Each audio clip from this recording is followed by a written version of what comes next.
ಸೇರ್ತಾರ ticket ಪಡಿತಾರ ಅನ್ನುವಂತಹ ಚರ್ಚೆ ಚಾಲ್ತಿಯಲ್ಲಿ ಇರುವಾಗಲೇ ಯಾವುದೇ ಕಾರಣಕ್ಕೂ ಜಯಪ್ರಕಾಶ್ ಹೆಗಡೆ ಅವರನ್ನ ಕಾಂಗ್ರೆಸ್ಗೆ ಸೇರಿಸ್ಕೋಬಾರದು, ಅವರಿಗೆ ಟಿಕೆಟ್ ಕೊಡಬಾರದು ಅಂತ ಆಗ್ರಹಗಳು ಕೇಳಿ ಬರ್ತಾ ಇದೆ.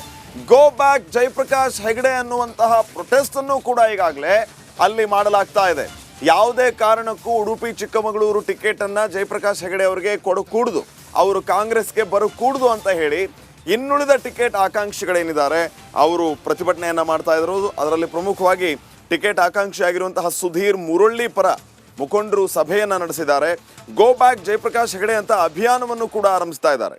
ಶೃಂಗೇರಿಯಲ್ಲಿ ಸಭೆಯನ್ನ ನಡೆಸಿ ಕಾರ್ಯಕರ್ತರು ಈ ರೀತಿ ಜಯಪ್ರಕಾಶ್ ಹೆಗಡೆ ಅವರ ಆಗಮನಕ್ಕೆ ವಿರೋಧವನ್ನ ವ್ಯಕ್ತಪಡಿಸಿದ್ದಾರೆ.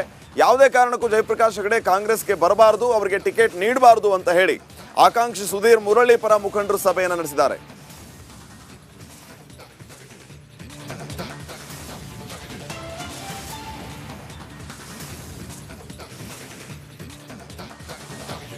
ಈ ಬಗ್ಗೆ ಇನ್ನಷ್ಟು ಮಾಹಿತಿಯನ್ನು ನೀಡ್ತಾರೆ ನಮ್ಮ ಪೊಲಿಟಿಕಲ್ ಬ್ಯೂರೋ ಹೆಡ್ ವಿಜಯ್ ನೇರ ಸಂಪರ್ಕದಲ್ಲಿ ಜಾಯ್ನ್ ಆಗ್ತಾ ಇದ್ದಾರೆ. ವಿಜಯ್, ನಾವು ಗಮನಿಸ್ತಾ ಇದ್ದೀವಿ ಜಯಪ್ರಕಾಶ್ ಹೆಗಡೆ ಅವರ ವಿಚಾರವಾಗಿ ಮೊದಲಿನಿಂದಲೂ ಕೂಡ ದ್ವಂದ್ವ ಇದೆ.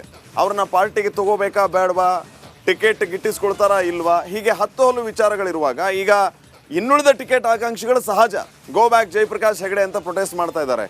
ಕಾಂಗ್ರೆಸ್ ವರಿಷ್ಠರು ಯಾವ ರೀತಿ ನಿರ್ಧಾರ ಮಾಡ್ತಾ ಇದ್ದಾರೆ? ಜಯಪ್ರಕಾಶ್ ಹೆಗಡೆ ಅವರನ್ನ ಕರ್ಕೊಂಡು ಟಿಕೆಟ್ ಕೊಡುವಂತ ನಿಟ್ಟಿನಲ್ಲಿ ವಿಚಾರ ಮಾಡ್ತಿದ್ದಾರೆ ಹೇಗೆ? ಯಾಕಂದ್ರೆ ಈಗಷ್ಟೇ ಅವರು ಜನಗಣತಿ ವರದಿಯನ್ನು ಬೇರೆ ಕೊಟ್ಟಿದ್ದಾರೆ, ಹೋಪ್ಸ್ ಇದೆ ಅವರು ಬರ್ತಾರೆ ಅಂತ.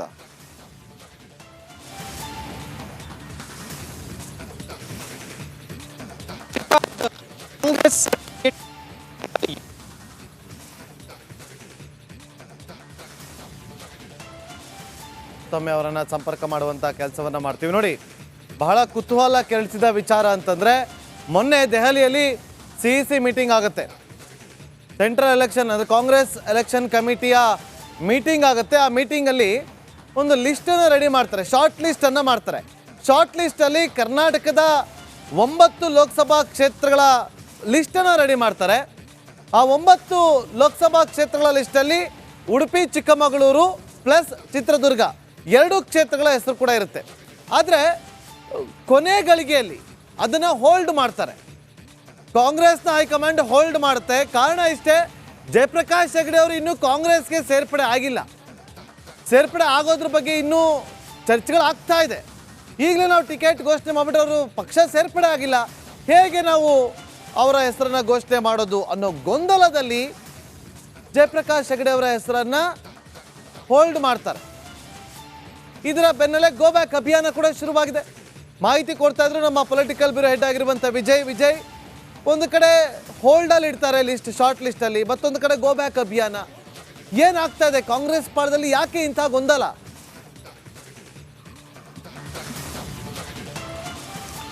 ನಾಗೇಂದ್ರ ಬಾಬು, ಟಿಕೆಟ್ ಘೋಷಣೆ ಮಾಡಿದಂಥದ್ದು ಕಾಂಗ್ರೆಸ್ಸು ಮೊದಲ ಪಟ್ಟಿಯಲ್ಲಿ ಯಾವುದು ಗೊಂದಲ ಆಗಬಾರ್ದು, ಗೊಂದಲ ಆಗೋದಿಲ್ಲ ಅನ್ನೋ ಲೆಕ್ಕಾಚಾರದಲ್ಲಿ 7 ಲೋಕಸಭಾ ಕ್ಷೇತ್ರಗಳನ್ನು ಪಟ್ಟಿ ಪ್ರಕಟ ಮಾಡ್ತು.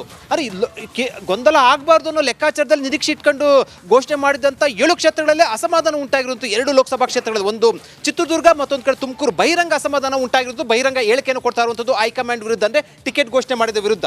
ಅದು ಒಂದು ಕಡೆ. ಮತ್ತೊಂದು ಕಡೆ ಘೋಷಣೆ ಮಾಡಬೇಕಾದಂಥ ಕ್ಷೇತ್ರದಲ್ಲಿ ಉಡುಪಿ ಚಿಕ್ಕಮಗಳೂರು ಇನ್ನೂ ಕೂಡ ಪೆಂಡಿಂಗ್ ಇರುವಂಥದ್ದು, ಇನ್ನೂ ಘೋಷಣೆ ಮಾಡಿಲ್ಲ. ಆಗಲೇ ಕೂಡ ಉಡುಪಿ ಚಿಕ್ಕಮಗಳೂರು ಕ್ಷೇತ್ರದಲ್ಲೇ ಬಹಿರಂಗವಾಗಿ ಜಯಪ್ರಕಾಶ್ ಹೆಗಡೆ ವಿರುದ್ಧ ಅಸಮಾಧಾನ ವ್ಯಕ್ತಪಡಿಸ್ತಾ ಇರುವಂಥದ್ದು. ಅಂದರೆ ಜಯಪ್ರಕಾಶ್ ಹೆಗಡೆ ಬಹುತೇಕವಾಗಿ ಹೆಸರು ಅಂತಿಮ ಆಗಿರುವಂಥದ್ದು. ಇನ್ನೂ ಕೂಡ ಜಯಪ್ರಕಾಶ್ ಹೆಗಡೆ ನಿಲ್ತಾರೋ ಇಲ್ಲೋ ಅನ್ನೋಂಥದ್ದು ಕೂಡ ಅವರು ಹಿಂದೇಟ್ ಆಗ್ತಾ ಇರುವಂಥ ಬೆನ್ನಲ್ಲೇ ಕೂಡ ಯಾವುದೇ ಕಾರಣಕ್ಕೂ ಅವ್ರಿಗೆ ಟಿಕೆಟ್ ಕೊಡಬಾರ್ದಂತ ಸ್ಥಳೀಯರು ಆಗ್ರಹವನ್ನು ವ್ಯಕ್ತಪಡಿಸ್ತಾ ಇರುವಂಥದ್ದು, ಕಾಂಗ್ರೆಸ್ ಮುಖಂಡರಿಗೆ ಪ್ರಶ್ನೆ ಮಾಡ್ತಾ ಇರುವಂಥದ್ದು. ಅಂದರೆ ಇಲ್ಲಿ ಪ್ರಶ್ನೆ, ಇನ್ನೂ 28 ಲೋಕಸಭಾ ಕ್ಷೇತ್ರಗಳನ್ನು ಕೂಡ ಅನೌನ್ಸ್ ಮಾಡಿಲ್ಲ. ಅನೌನ್ಸ್ ಮಾಡಿರುವಂಥದ್ದು ಕೇವಲ 7 ಲೋಕಸಭಾ ಕ್ಷೇತ್ರಗಳು. ಆಗಲೇ ಕೂಡ ಕಾಂಗ್ರೆಸ್ಗೆ ದೊಡ್ಡ ತಲೆನೋವಾಗಿರುವಂಥದ್ದು. ಇನ್ನು ಉಳಿದಂಥ ಕ್ಷೇತ್ರಗಳನ್ನು ಅನೌನ್ಸ್ ಮಾಡಿದ್ರೆ ಎಷ್ಟರ ಮಟ್ಟಿಗೆ ಅಸಮಾಧಾನ ಬುಗಿಲೇಳಬಹುದು ಅನ್ನೋಂಥದ್ದು ಕೂಡ ಕಾಂಗ್ರೆಸ್ನಲ್ಲಿ ಆತಂಕಕ್ಕೆ ಶುರುವಾಗಿರುವಂಥದ್ದು. ಒಂದಂತೂ ಬಹಳ ಸ್ಪಷ್ಟ, ಕಾಂಗ್ರೆಸ್ ಏನು ನಿರೀಕ್ಷೆ ಇಟ್ಕೊಂಡಿದೆ, ಈ ರೀತಿ ಅಸಮಾಧಾನ ಸಹಜವಾಗಿ ಟಿಕೆಟ್ ಘೋಷಣೆ ಆದ ಸಂದರ್ಭದಲ್ಲಿ ಅಸಮಾಧಾನಗಳು ಅಥವಾ ಹೇಳಿಕೆಗಳು ಬರುವಂಥದ್ದು ಸಹಜ. ಆದರೆ ಯಾವುದು ಅಸಮಾಧಾನ ಇಲ್ಲ ಅಂತ ಲೆಕ್ಕಾಚಾರ ಹಾಕ್ಕೊಂಡು ಯಾವುದು ಪ್ರತಿಸ್ಪರ್ಧಿಗಳು ಇರೋದಿಲ್ಲ ಅಲ್ಲಿ. ಅಂದರೆ 7 ಕ್ಷೇತ್ರದಲ್ಲಿ ಅವರ ಪಕ್ಷದಲ್ಲಿ 2-3 ಹೆಸರು ಇರೋದಿಲ್ಲ, ಒಂದೇ ಹೆಸರು ಇರುವಂಥದ್ದು ಅನ್ನೋ ಲೆಕ್ಕಾಚಾರದಲ್ಲೇ ಕೂಡ ಅವರು ಕಾಂಗ್ರೆಸ್ ಹೈಕಮಾಂಡ್ ಟಿಕೆಟ್ ಘೋಷಣೆ ಮಾಡ್ತು. ಅಲ್ಲೇ ಮುಂದೆ ಕೂಡ 2 ಕ್ಷೇತ್ರಗಳಲ್ಲಿ ಬಹಿರಂಗ ಅಸಮಾಧಾನ ಆಗಿರೋದೇನಿದೆ ಇದು ಕಾಂಗ್ರೆಸ್ನ ತಲೆನೋವಿಗೆ ಕಾರಣ ಆಗಿರುವಂಥದ್ದು. ಆರಂಭದಲ್ಲೇ ಈ ರೀತಿ ಅಸಮಾಧಾನ ಉಂಟಾದರೆ ಮುಂದೆ ಇದು ಯಾವ ಮಟ್ಟಕ್ಕೆ ಹೋಗ್ಬೋದು ಅನ್ನೋಂಥದ್ದು ಕೂಡ ಆತಂಕಕ್ಕೆ ಕಾರಣ ಆಗಿರುವಂಥದ್ದು. ಇದನ್ನ ಕಾಂಗ್ರೆಸ್ ಹೈಕಮಾಂಡ್ ಅಥವಾ ರಾಜ್ಯ ಕಾಂಗ್ರೆಸ್ ನಾಯಕರು ಯಾವ ರೀತಿ ಶಮನ ಮಾಡ್ತಾರೆ ಅಸಮಾಧಾನ ಅನ್ನೋದು ಬೇರೆ ಲೆಕ್ಕಾಚಾರ ಕಾದು ನೋಡಬೇಕಾಗಿದೆ. ಆದ್ರೆ ಒಂದಂತೂ ಬಹಳ ಸ್ಪಷ್ಟ, ಈ ರೀತಿ ಅಸಮಾಧಾನ ಬಿಜೆಪಿ ಜೆಡಿಎಸ್ಗೆ ವರವಾಗುವ ಜೊತೆಗೆ ಕಾಂಗ್ರೆಸ್ಗೆ ಒಂದು ರೀತಿ ಇಕ್ಕಟ್ಟಿನ ಪರಿಸ್ಥಿತಿಗೆ ಸಿಲುಕುವಂಥದ್ದು. Nagendra Babu. Okay, thank you Vijay ನಿಮ್ಮೆಲ್ಲ ಮಾಹಿತಿಗಾಗಿ. ನೋಡಿ, ಒಂದು ಕಡೆ ಕಾಂಗ್ರೆಸ್ನ ಟಿಕೆಟ್ ಘೋಷಣೆ ಆದ ಬಳಿಕ ಅಸಮಾಧಾನಗಳು ಬುಗಿಲೇಳ್ತಾ ಇದೆ. ಎಲ್ಲಿ ಕ್ಲಿಯರ್ ಆಗಿರುತ್ತೋ ಅಂತೇಳಿ ಆ ಒಂದು ಕ್ಷೇತ್ರದಲ್ಲೇ ಈಗ ಅಸಮಾಧಾನ ಬುಗಿಲೇಳ್ತಾ ಇದೆ. ಬಂಡಾಯದ ಬಿಸಿ ತಟ್ಟೋದ್ರಲ್ಲಿ ಯಾವುದೇ ಅನುಮಾನವಿಲ್ಲ. ಮತ್ತೊಂದು ಕಡೆ ನೋಡಿ, ಬಿಜೆಪಿ ಪಾಳ್ಯದಲ್ಲಿ ಅಂತೆ ಕಂತೆಗಳು ಹರಿದಾಡ್ತಾ ಇತ್ತು, ಚರ್ಚೆಗಳಾಗ್ತಾ ಇತ್ತು. ಬಹುತೇಕ 25 ಹಾಲಿ ಸಂಸದರ ಪೈಕಿ ಕೆಲ ಸಂಸದರಿಗೆ ಟಿಕೆಟ್ ಕೊಡೋದಿಲ್ವಂತೆ, ಮತ್ತೆ ಅವರನ್ನು ಕಣಕ್ಕಿಳಿಸೋದಿಲ್ವಂತೆ ಅನ್ನೋ ಚರ್ಚೆಗಳಾಗ್ತಾ ಇತ್ತಲ್ವಾ.